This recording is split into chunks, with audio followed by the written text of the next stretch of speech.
Hello viewers, இன்றைக்கி நம்ம பார்க்க போகிற ரெசிபி அரிசி உப்புமா அப்படின்னு சொல்லலாம்.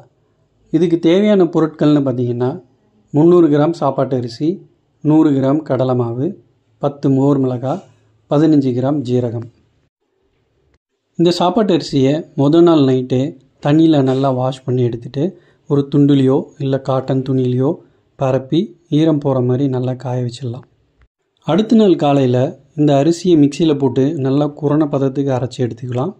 அப்புறம் அந்த 15 கிராம் ஜீரகத்தையும் மிக்சியில் போட்டு நல்லா பொடி பண்ணி வச்சுக்கலாம். இப்போ அந்த குறைன கடலை மாவு, ஜீரக பொடி இந்த மூணையும் கலந்து வச்சுக்கலாம். ஒரு பித்தளை தவாவில் 150 ml எண்ணெய் விட்டு மோர் மிளகாயும் கருவேப்பிலையும் தாளித்து வச்சுக்கலாம். தாளித்த மிளகாயிலேயே 900 ml தண்ணி விட்டு நல்லா கொதிக்க வைக்கலாம். இப்போ தேவையான அளவு உப்பு போட்டுக்கலாம்.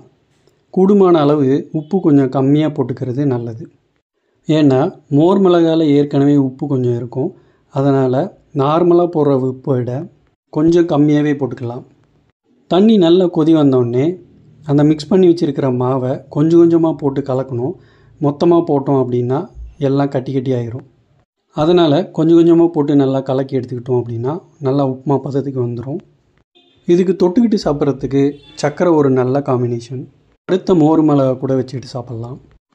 தேங்க்ஸ் ஃபார் வாட்சிங்.